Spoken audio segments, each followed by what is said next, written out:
आज मी घरच्या घरी कोबीचं मंचुरियन बनवणार आहे। आपण दरवेळेस बाजारात जाऊन खातो, 2 प्लेट खाल्ले तरी आपले काय पोट भरत नाही। त्याच्यामुळे आपण घरच्या घरीच त्या 2 प्लेटच्या पैशातूनच आपण घरच्या घरी 5-6 माणसांसाठी कोबी मंचुरियन बनवू शकतो। मंचुरियन बनवण्यासाठी मैदा लागतो आणि आपल्याकडे मक्याचं पीठ नसेल तर आपण 1 वाटी पोहे मिक्सरमध्ये बारीक करून पावडर टाकू शकतो।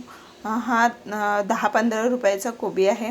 थोडासा अद्रकचा तुकडा घ्यायचा आहे, लाल मिरची पावडर आणि आपल्या मंचुरियनला कलर येण्यासाठी लाल रंग घेतलेला आहे, मीठ वापरायचं आहे। आणि मिक्सरमध्ये सर्वप्रथम आपण 4-5 लसणाच्या पाकळ्या, अद्रक हे मिक्सरमध्ये बारीक करणार आहोत आणि मग त्याच्यामध्ये कोबी कट करून झाल्यानंतर हे सगळं मिक्सर एकत्र करायचं आहे। सर्वप्रथम आपण कोबी किसून घ्यायचा आहे। आपला कोबी आता किसून झालेला आहे। हे बघा असं बारीक किसून घ्यायचं आहे, जास्त मोठा ठेवायचा नाहीये। आणि हे 2 ऑनियन, हे 2 कांदे घेतलेले आहे, हे पण मी बारीक छोटे कट करून ह्याच्यामध्ये ॲड करणार आहेत। तुम्हाला आवडत असेल तर तुम्ही टाकू शकता किंवा नाही पण टाकू शकत। सगळ्यांची वेगवेगळी पद्धत असते, कोणी गाजर टाकतं, कोणी कांदा टाकतं, पण मला फक्त कांदाच आवडतो म्हणून मी कांदा ॲड करणार आहे। 1 वाटी पोहे मिक्सरमध्ये बारीक करून घ्यायचे आहे पावडर।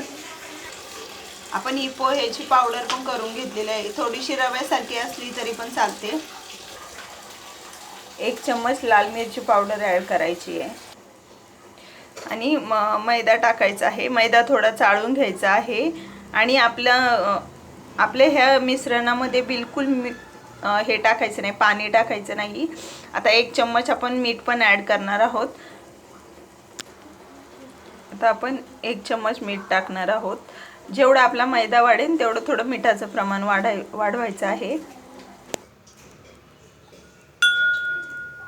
5-6 लसणाच्या पाकळ्या सोलून घ्यायच्या आहे। मोठा अद्रकचा तुकडा घ्यायचा आहे, जास्त मोठा पण नाही, थोडासा आपल्या बोटाच्या एक अर्धा इंच इतका घ्यायचा आहे आणि तो बारीक खलबत्त्यामध्ये कुटून ग्रेव्ही बनवून आपण त्या मंचुरियनच्या पिठामध्ये ॲड करणार आहोत। अद्रक लसणाची पेस्ट आपण 1 चम्मच टाकणार आहोत। जास्त बारीक ग्रेव्ही सारखी करायची नाही, थोडीशी आंबट ठेवायची आहे आणि थोडासा फूड कलर मिक्स करून टाकायचा आहे आणि 2 वाट्या मैदा टाकायचा आहे। जसे आपला मैदा वाढणार आहे तसं आपण थोडंसं मीठ ॲड करत जायचं आहे आणि हे व्यवस्थित हाताने एकजीव मळून घ्यायचं आहे। याच्यात बिलकुल पाणी टाकायचं नाही, जसं आपल्या कोबीला पाणी सुटेल तसं मळून घ्यायचं आहे व्यवस्थित। आता हे एकजीव आपण मळून घेतलेलं आहे। हे बघा, जास्त घट्ट पण नाही ठेवलेलं आपण आणि जास्त पातळ पण नाही ठेवलेलं।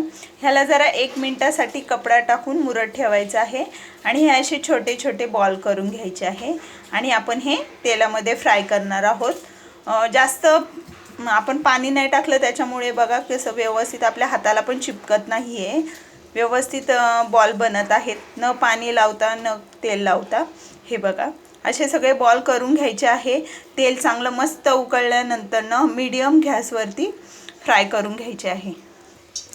आपण तेल तोपर्यंत इकडे उकळून घ्यायचं आहे व्यवस्थित आणि मीडियम गॅसवरती फ्राय करून घ्यायचे आहे। आपलं तेल तापस तोपर्यंत आपण ह्याचे छोटे छोटे बॉल करून घेणार आहोत। आपलं तेल तापलंय का नाही चेक करण्यासाठी थोडंसं टाकून बघायचं आहे हा तुकडा। जर हा व्यवस्थित फ्राय झाला तर आपलं तेल व्यवस्थित तापलेलं आहे।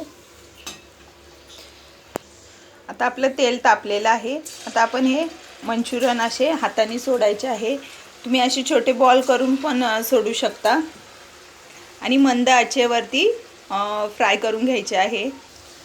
व्यवस्थित आपले हे मंचुरियन असे मीडियम गॅसवरती फ्राय करून घ्यायचे आहे। जास्त गॅस फास्ट नाही ठेवायचा आहे, फास्ट ठेवल्यानंतर फक्त वरचं फ्राय होतं आहे आणि आतमध्ये तसंच कच्चं राहतं। त्याच्यामुळे आपण आहे ना मीडियम गॅसवरतीच हे करायचं आहे, फ्राय करून घ्यायचं आहे आणि थोडासा कलर आल्यानंतर व्यवस्थित फ्राय झाल्यानंतर हे काढून बटर पेपरवर ठेवायचं आहे। हे असे मंचुरियन बनवून घ्यायचे आहे। तुम्ही बॉल शेपचे पण बनवू शकता। हे बघा आपले मंचुरियन किती छान रेडी झालेले आहे आणि मी ही रेडीमेड शेजवान चटणी वापरलेली आहे. मी एक दिवस ट्राय करणार आहे, तेव्हा नक्कीच तुम्हाला व्हिडिओ टाकेल. आणि आपल्या मुलांना बाहेरचं बाहेरचं खाल्ल्यानंतर आपल्या मुलांना त्रास होतो, त्याच्यामुळे आपण घरीच ट्राय करायचं आहे. हे बघा किती छान झालेले आहे. मी पण फर्स्ट टाइम ट्राय केलेले आहे, तुम्ही पण ट्राय करून बघा. बाय.